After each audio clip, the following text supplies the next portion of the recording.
Ringing up Sunningdale Care Home.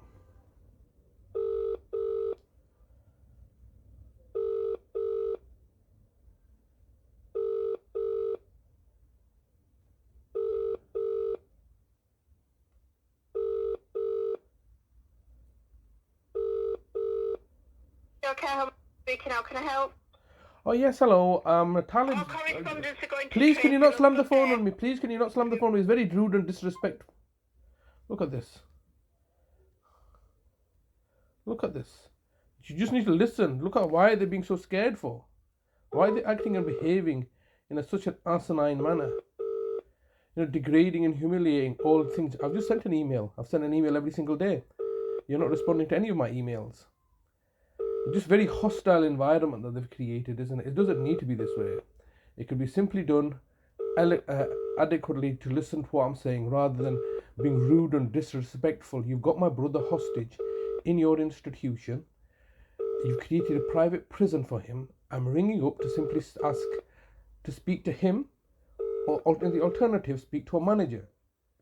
And what they're doing is treating me with disdain and contempt.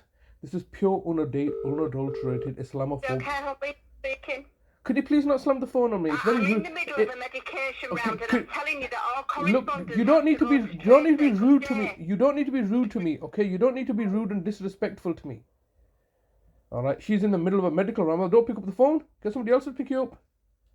It's absolutely hostile environment that they've created. You can't do your jobs properly. And look at this. Acting like childish, slamming the phone upon me because they know I'm recording and they know I'm going to publicise. Because obviously, what am I supposed to do here? You've got my brother. Get somebody else to answer the phone. Why are you acting childish and immature for? Completely Look at this. Look at this. I'm going to do it one more time and I'm going to leave it there because obviously we're not going to play these little games. This is a professional care home being paid at exorbitant rates, where David Crabtree would claim that they're all professionals doing a job properly, when the reality is that they're acting childish and immature. Oh, could you not slam the phone on me, please? Well, this is the thing, you see. This is how childish and immature, racist scumbags are. They've got my brother. They're holding him hostage in a private prison that they've created for him. I've spoken to other staff members. I've rang up once. All they need to do is just listen. All right, let me say what I need to say, and then politely say that I'm sorry, but I'll forward on the messages. They don't need to treat me with such disdain and contempt. And it's simply because they've been caught out and they're saying send emails. Do you think I've not been sending an email every single day? And when I say every single day, I'm very persistent and consistent.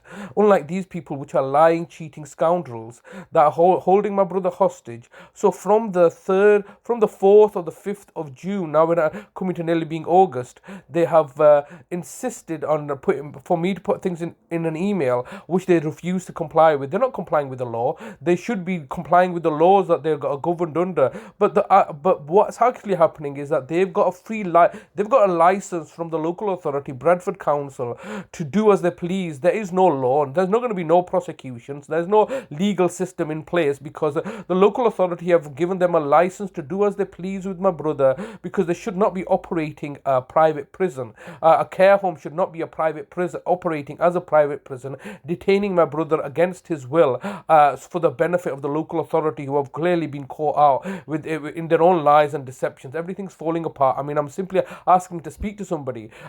Look, if they were to ring, if I was to ring them up and they would treat me with respect, and I publicise, and nobody's going to listen to that, but everybody listening to this can quite clearly see that why is a care home an institution which is providing care to the weak and vulnerable people? Why would they be acting in such a manner if they can treat me as a member of the public, somebody who's a citizen journalist, somebody whom they know is recording them and publicising them, and they are so brazen that they can simply look to ignore all that and treat me with disdain and contempt and say, fob me off by saying, oh, we just want you to put things in an email for it to be ignored. How many emails? I've sent daily emails they've ignored. I've made subject access requests, which I'm legally entitled to, which they've ignored. Their answer is that we've got your brother, we're running a private prison in a care, and masquerading it as a care home for your brother. He's been unlawfully detained, and what we're going to do is we're just going to simply act and behave. We've simply got a license to act and behave in a childish, imbecilic manner that they are doing right now. So, okay, that's fair enough. If you're going to behave in such an asinine, idiotic, childish behavior and then claim to be professionals, because remember, these professionals would be called up as witnesses in court proceedings where they would be giving evidence and claiming, oh, but we're just professionals doing a job and this is what we saw. Yet they are lying, cheating scoundrels that are money hungry, money grabbing, and can't do the jobs properly in a sector which is being regulated by the Care Quality Commission, which has recently come out, which has come out in the newspapers as being not fit for purpose. So the regulator is not fit for purpose. The care homes are basically a free-for-all fiefdom that the local authority have given a license to put people into falsely in prison that are vulnerable. This is the reality of the situation that they're refusing to acknowledge. All I'm simply asking for is let me speak to my brother, or alternatively, you speak to me. But they don't want to, because they are lying, cheating scoundrels. They are crooks masquerading under the guise of professionalism. And what's shocking is that other people, members of the public, are asked to go onto this premises, which is a public place. It's a care home where vulnerable people's families are. And we all know what happens in care homes, how the abuse and neglect and exploitation takes place. And this is really concerning for me, because if they can treat, they are basically fearless. They can say, yes, we can go around punching and kicking people while they've got their faces down and do as we please, because ultimately there's no consequences to us. And if there are any consequences, we'll just say our thoughts are with the family at this difficult time, and we'll learn lessons. Yeah, no lessons are going to be you can't learn lessons when you're doing it deliberately. It's completely horrendous that the way that with the disdain and contempt they're speaking with me and treating me. It's been now over nearly a year since my brother's been disappeared with. So completely horrendous.